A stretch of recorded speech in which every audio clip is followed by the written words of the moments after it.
Graça e paz, irmãos.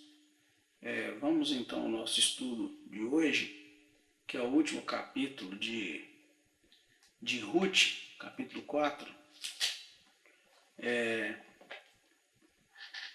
Diz assim a palavra de Deus: Boaz subiu à porta da cidade e se assentou ali.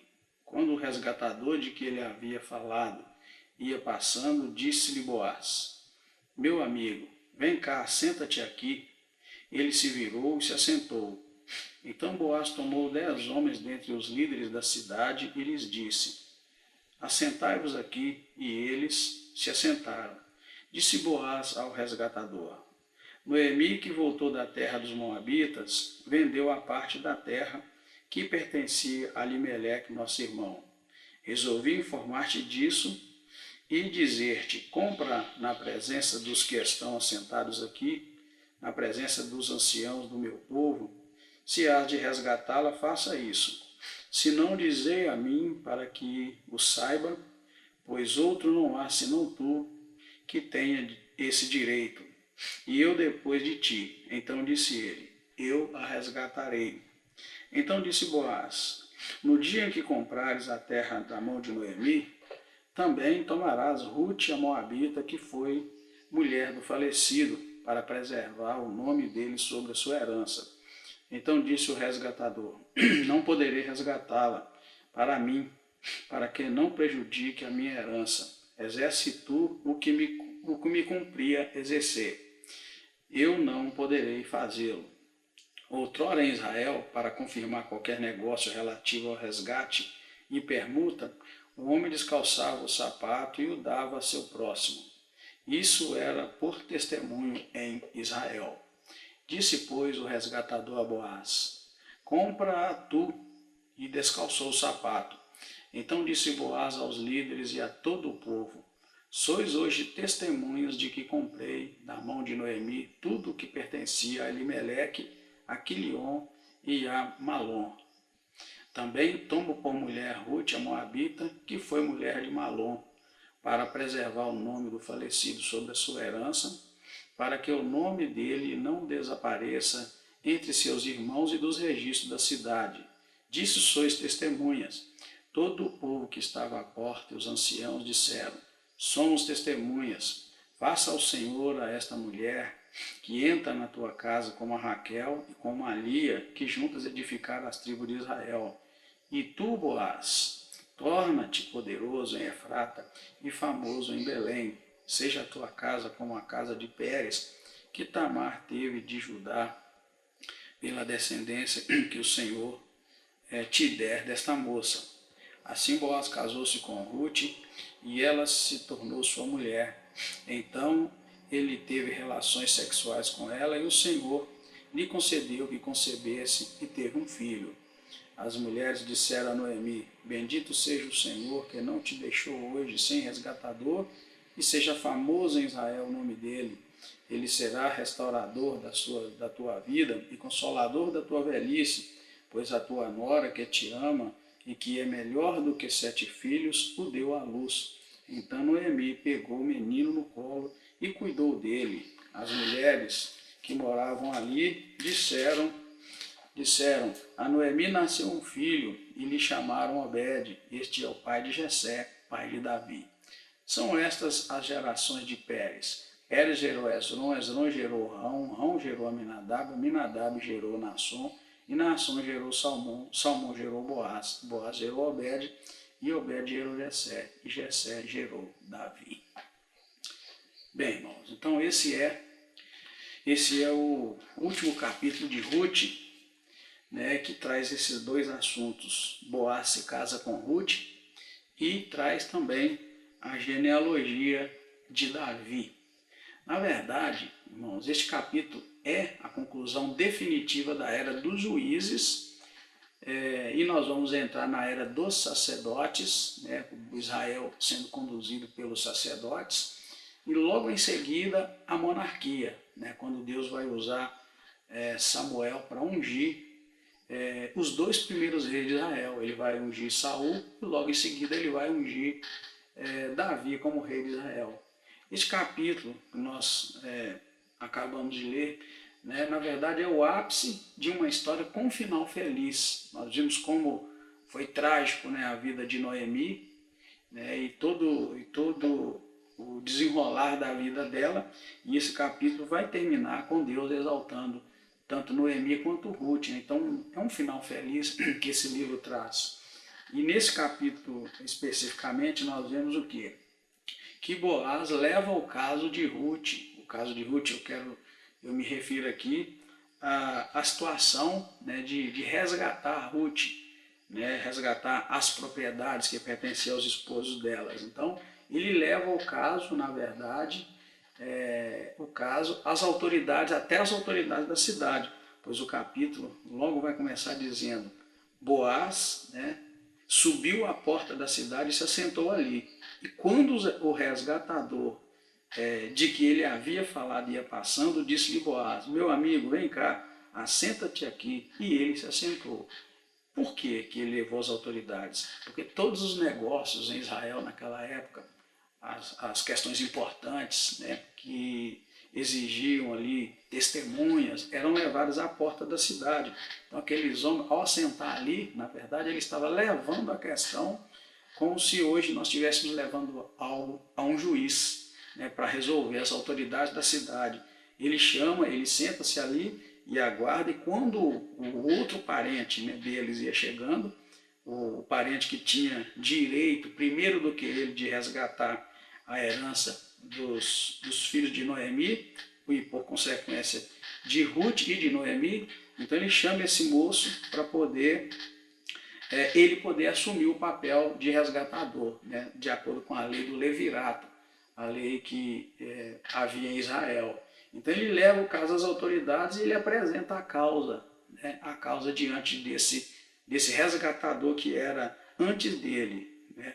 Então a grande questão aqui é que ele diz assim: disse Boaz ao resgatador, Noemi, que voltou da terra dos Moabitas, vendeu a parte da terra que pertencia a Alimeleque, nosso irmão. Está vendo? Era parente deles, né? Resolvi informar-te disso e dizer-te: compra na presença dos que estão assentados aqui, na presença dos anciãos do meu povo. Se hás de resgatá-la, faça. Se não, dize-o a mim para que eu saiba, pois não há outro senão tu que tem esse direito e eu depois de ti. Então veja que Boaz leva o caso porque era de direito daquele rapaz, né, resgatar primeiro do que ele era o segundo. Mas uma grande questão aqui que a gente nota é que, na verdade, ele apresenta primeiro a questão da terra, da propriedade, da herança. E a lei do levirato era muito clara com relação a isso, né, e a lei da propriedade em Israel, que toda riqueza, toda propriedade em Israel não poderia sair da família. Então, nesse caso aqui, alguém da família, um parente mais próximo, deveria, né, recorrer a esse direito. E note bem no versículo 4, que Boaz fala só em terra, só em propriedade. Ele não fala que quem comprasse as terras, o parente que comprasse as terras, deveria casar-se com Ruth, para continuar a geração, né, da família, dando um filho a Ruth, e esse filho, na verdade, né, seria herdeiro. Então veja bem que ele fala de terra. E quando ele fala apenas de terra, quando Boaz apresenta para ele apenas a questão das terras, ele imediatamente anima, e ele diz que vai pegar. Ele fala assim: então disse ele, eu a resgatarei. E tão logo o moço fala, eu vou resgatar, então aí Boaz entra com a outra questão do levirato, a questão do casamento. Então disse Boaz, esse é o verso 5, disse Boaz: no dia que comprares a terra de Noemi, também tomarás Ruth, a Moabita, que foi mulher do falecido, para preservar o nome dele sobre a sua herança. Aí o resgatador pula fora, né? Versículo 6, então disse o resgatador, não poderei resgatá-la para mim, para que não me prejudique a minha própria herança. Exerce tu o que me cumprir exercer, eu não poderei fazê-lo. Mas veja bem que enquanto o assunto era a terra, o rapaz estava animado, né? Enquanto era a terra, eu vou resgatar. Mas quando entrou a questão do casamento com Ruth e de ter filhos, né, com Ruth, esses filhos não seriam deles na questão da herança, mas seria de Ruth para a descendência da família, ele pega e fala, pode resgatar, que eu não poderei resgatar. Então, veja bem, que eu noto nisso? É que às vezes nós deixamos, irmãos, a sorte escapar pelos nossos dedos. Será que esse moço aqui, se ele tivesse imaginado que o filho que nascesse dele com Ruth seria, na verdade, ancestral do rei Davi, o grande rei Davi de Israel, e que ali nasceria também o Cristo o Salvador dessa linhagem, né? Não, ele simplesmente olhou para o lado material. Eu quero as terras, mas sem a Ruth. Mas se eu tiver que resgatar as terras e a Ruth, eu estou abrindo mão. E ele aqui nesse caso abriu mão, quando ele diz assim, exerce tu o que me cumpria exercer, eu não poderei fazê-lo. E aí então a Bíblia vai narrar, né, vai mostrar para nós que entra um conjunto de costumes da época, né, logo os versículos seguintes vão dizer isso para nós, que outrora em Israel qualquer negócio relativo a resgate ou permuta, o homem descalçava os pés, o sapato dos pés, né, e dava ao seu próximo. Isto era uma testemunha, né, diante de Israel. Então, quando fala que era outrora em Israel, era esse o costume, dá a entender que nesse momento aqui, nesse fato aqui em Ruth capítulo 4, isso já não estava sendo feito em Israel. Então eles fizeram isso, descalçou o pé do rapaz, né, e enfim, diz a palavra no versículo 8, disse, pois o resgatador a Boaz, compra tu, e descalçou o sapato. Então ali numa atitude, o que seria esse descalçar o sapato em público diante dos anciãos e na entrada da cidade, nas portas da cidade, como nós vimos aqui? Isso significaria hoje assinar um contrato, porque hoje o que documenta a compra de um imóvel ou de alguma coisa, na verdade é um contrato, né, assinado, um documento assinado, uma escritura. E foi isso que ele fez quando ele descalçou o sapato e deu isso, né, a Boaz. Né? Então Boaz vai e ele declara, né, ele torna público aquele ato que ele estava ali adquirindo as propriedades que pertenciam aos viúvos, né, às viúvas, né, ele estava resgatando aquilo e ao mesmo tempo tomando como esposa a Ruth. Ele diz assim no versículo 9, disse Boaz aos líderes do povo, sois hoje testemunha de que comprei da mão de Noemi tudo o que pertencia a Elimeleque, a Quilion e a Malom. Também tomo por mulher Ruth, a Moabita, que foi mulher de Malom, para preservar o nome do falecido sobre a sua herança e para que o nome dele não desapareça entre os seus irmãos e dos registros da cidade. Disso sois hoje testemunha. Então ele declara, né, ele faz a leitura, como se fosse a leitura da escritura pública, que ali ele estava adquirindo as propriedades que pertenciam àqueles homens. E um detalhe aqui que está oculto no capítulo 1 é que, na verdade, aqui está registrado que Ruth era viúva de Malom, né? Era esse o esposo dela, que está oculto lá no capítulo 1. Então, na hora que ele publica isso, é como se estivesse oficializando ali a compra, né, da herança, das terras, das propriedades, né, que pertencia a eles, e também o casamento. E o que nós vamos encontrar depois aqui é uma bênção, né, que é dado que o povo profere sobre Ruth e sobre Boaz. Então o que a gente conclui? Que o medo, né, conclui dessa primeira parte, que o medo de prejudicar sua própria herança faz com que o resgatador principal perca a chance de fazer parte da genealogia de Jesus. Boaz então vai, toma a Ruth como esposa e aí vai fechar o livro mostrando, né, a genealogia de Davi e, por consequência, a genealogia de Jesus. Né? E aí todo o povo então os abençoa, né? abençoa a Ruth, né, com as bênçãos, né, dos patriarcas, e o livro vai encerrar mostrando a genealogia do rei Davi. Olha a bênção que eles proferem, que todo o povo profere sobre Ruth, verso 11. todo o povo que estava à porta e os anciãos disseram: somos testemunhas. Faça o Senhor a esta mulher que entra na tua casa como a Raquel e como a Lia, que juntas edificaram as tribos de Israel. E aí vira para Boaz e diz: e tu, Boaz, torna-te poderoso em Efrata e famoso em Belém. Seja a tua casa como a casa de Pérez, que Tamar teve de Judá, pela descendência que o Senhor te der dessa moça.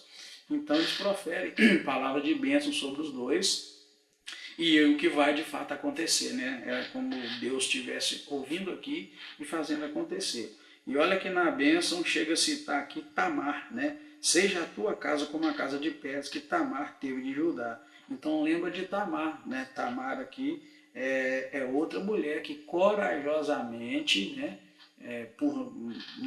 Se enquadra na mesma lei do levirato, né? Judá, sogro dela, não deu para ela o direito que ela teria de ter um filho dele, né?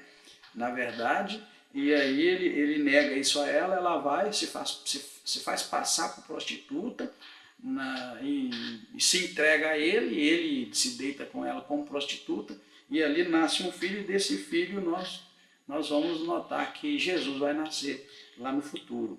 Então, é uma referência boa. Então, na genealogia de Jesus, nós vamos encontrar Raabe, uma mulher que era prostituta, Tamar, nós vamos encontrar Tamar que se faz prostituta, e agora Ruth, uma mulher estrangeira que toma a decisão acertada, né, de sair do meio dos seus parentes, da sua parentela, e junto com a sogra Noemi, e aqui agora, né, ela sendo abençoada, né, gerando um filho que vai ser, então, que dele vai nascer Jesus. Assim, então, termina o capítulo, dizendo: assim, Boaz casou-se com Ruth e ela se tornou sua mulher. Então, ele teve relações sexuais com ela e o Senhor lhe concedeu que concebesse e teve um filho.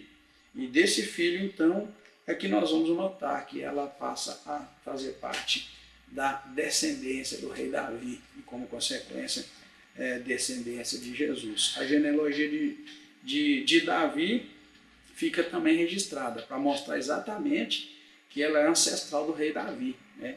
Diz assim: são essas as gerações de Pérez. Pérez gerou Hezron, Hezron gerou Rão, Rão gerou Aminadab, Aminadab gerou Naasson, Naasson gerou Salmão, Salmão gerou Boaz, Boaz gerou Obed, né, que é agora o filho de Ruth, né? Obed gerou Jessé e Jessé gerou Davi.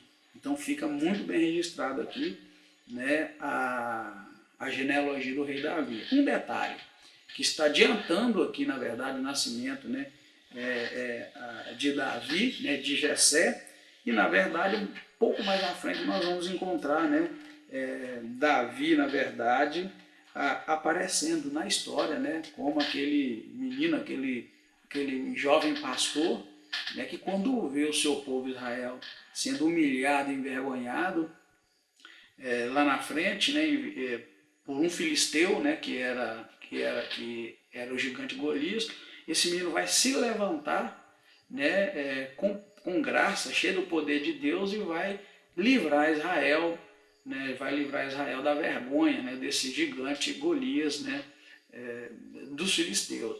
E um detalhe importante é que quando ele vai fazer isso, ele ainda não é rei, né? Ele ainda não é um rei, mas o Senhor Deus vai levantá-lo como rei. Então a gente vê que não é à toa, né, que as coisas acontecem, que tudo que nós estamos estudando na Bíblia Sagrada é a abertura, é o preparo, né, de toda a história, todas as coisas para o nascimento do Senhor Jesus Cristo, para culminar no nascimento, né, do nosso Senhor e Salvador Jesus Cristo.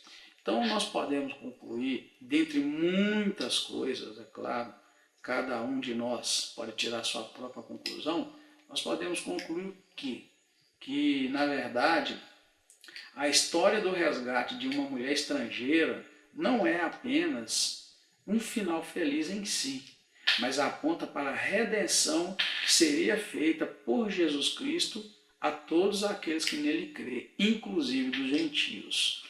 Por que eu penso, né, em concluir o livro de Ruth dessa maneira? Porque, na verdade, talvez nós somos levados a focar no resgate de uma mulher estrangeira, né? Ruth, a mulher que saiu do meio do seu povo, né?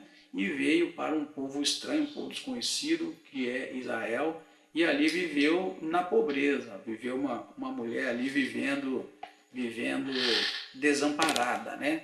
E sem nenhuma perspectiva de prosperidade, vamos dizer assim. Mas o que acontece? Na verdade, termina bonita a história, termina uma história feliz, né? É como se tudo estivesse encaixando, dando certo. Mas, na verdade, isso tudo aponta para a redenção que seria feita em Cristo Jesus. Jesus, da mesma maneira, irmãos, ele é Senhor tanto dos judeus como dos estrangeiros, e veio nos resgatar, ele veio nos pegar, povo de fora de Israel, né, chamado gentios, né? Então a gente pode concluir dessa maneira sem medo, que ele aponta, na verdade, para a redenção que seria feita por Jesus a todos aqueles que nele creem, inclusive dos gentios. Ela era gentia. Agora, um detalhe que chama muita atenção ao longo da Bíblia, como Deus usou pessoas, irmãos, de fora de Israel para o cumprimento do plano de salvação. Como pode?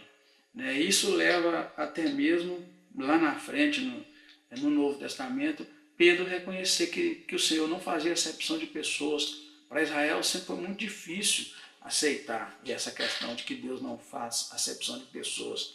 Então é muito importante a gente ver que na genealogia de Jesus sim consta pessoas que eram de fora de Israel. Raabe era uma cananeia, ela vivia em Canaã, não era de Israel. No entanto, o Senhor providenciou que ela se encaixasse dentro da genealogia do Senhor. Ruth, a mesma coisa. Então, nosso coração tem que estar muito aberto para receber os que nós, vamos dizer assim, nós encaramos de fora, né? Os que não são do nosso grupo, da nossa fé, da nossa ordem fé, porque a nossa tendência é repetir o mesmo que Israel, é de não aceitar que Deus trabalha dessa forma, né? Deus não faz acepção de pessoas. Aquele que se aproximar do Senhor com o coração contrito e sincero, ele aceita, ele recebe. Isso é muito bom para a gente aplicar na nossa vida. Será que na nossa vivência diária nós também, irmãos, não rejeitamos algumas pessoas porque nós as consideramos excluídas? Às vezes nós achamos que não tem jeito para determinada pessoa, quando na verdade Deus não olha assim. A palavra de Deus diz que Deus não vê como o homem vê. O homem vê o exterior, vê a capa, mas o Senhor, ele vê o interior, né? Ele vê o coração.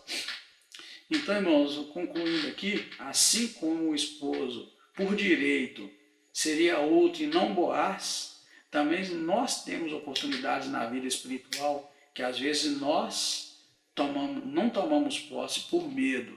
Aquele moço aqui, que a Bíblia não registra quem é, ele tinha o direito legal de, além de comprar, de adquirir as heranças, as terras, as coisas materiais dos falecidos aqui, né, que ele, além das coisas materiais, ele deveria casar-se com Ruth, mas ele, na verdade, por medo, ele não casou-se com Ruth e perdeu a oportunidade de fazer parte da genealogia de Jesus. Então eu concluo chamando nossa atenção assim que também temos oportunidades na vida espiritual que às vezes nós não tomamos posse por medo. Veja, irmãos, que a palavra aqui, na verdade, é exatamente medo. O moço disse assim no versículo 6, quando ele diz que não ia resgatar Ruth, ele fala assim: não poderei resgatá-la para mim, para que não prejudique a minha própria herança. Ou seja, eu não vou resgatá-la porque isso vai prejudicar a minha própria herança. Teria que dividir isso, por exemplo, entre os filhos dele e o filho de Ruth, que seria o herdeiro. Então, veja bem, irmãos, às vezes, por medo, nós também não tomamos posse, por medo de arriscar, nós não tomamos posse de algumas coisas, de algumas bênçãos que o Senhor, né, tem para a nossa vida. Então, que Deus abençoe sua vida, Deus abençoe seu coração, te ajude a meditar, né, nessa palavra de resgate, de libertação, de vitória, né, de final feliz, especialmente num momento como esse que nós vivemos. Como vocês podem ver, eu estou passando esse estudo para vocês da minha casa. Todos sabem, por causa da pandemia do coronavírus, as igrejas não foram proibidas de abrir na nossa cidade, nem no nosso estado, mas nos foi sugerido evitar a aglomeração de pessoas, evitar a contaminação. E nós estamos, então, apoiando nossas autoridades das áreas de saúde e estou fazendo esse estudo aqui de casa. Não sabemos quando vamos retornar a fazê-lo lá da igreja, mas que possamos refletir, então, neste final bonito do livro de Ruth, que existem os tempos de tempestade, de sofrimento, os tempos de incerteza, onde a gente não sabe o que vai acontecer amanhã, e aí do nada vem uma reviravolta, como Deus fez na vida de Ruth, que o Senhor possa fazer também na nossa vida, na sua mente. Talvez você esteja em casa ansioso para voltar a congregar na igreja, não sabemos quando, mas que você possa confiar no Senhor, que tem esse tempo de luta e Ele nos dá a vitória. Ele pode reverter isso tudo muito rapidamente e fazer na nossa vida e nos oferecer um novo tempo. É o que eu creio, né? É o que eu levo comigo no meu coração, essa fé maravilhosa. Que Deus abençoe sua vida, em nome de Jesus. Semana que vem, se Deus quiser, seja aqui da minha casa, de outro lugar, ou se Deus quiser lá da igreja, nós vamos estudar então 1 Samuel. Vamos ver a história linda do nascimento de Samuel, né, e o desenrolar, né, da história de Israel através da vida, né, agora de profetas, não de juízes, mas de sacerdote e profeta, conduzindo o povo e guiando o povo. Deus te abençoe em nome de Jesus. Estaremos de volta, se Deus quiser, no próximo estudo. Pai querido, muito obrigado, eu te agradeço, Senhor, por essa oportunidade. Peço a tua bênção, meu Deus, sobre a vida de cada pessoa que vai ouvir esse estudo, onde estiver, que o Senhor derrama a tua graça, derrama o teu poder e nos ajuda, Senhor, a sair mais do que vitoriosos dessa crise de pandemia. Livra nossos idosos, nossos irmãos que estão com a sua resistência, a sua imunidade baixa. O Senhor está com providência e repreenda este vírus, este coronavírus, derramando um poder tal sobre a igreja, que possamos em tudo, ó Deus, honrar, exaltar e glorificar o teu nome. Muito obrigado, nós te damos graças em nome do Senhor Jesus Cristo. Amém.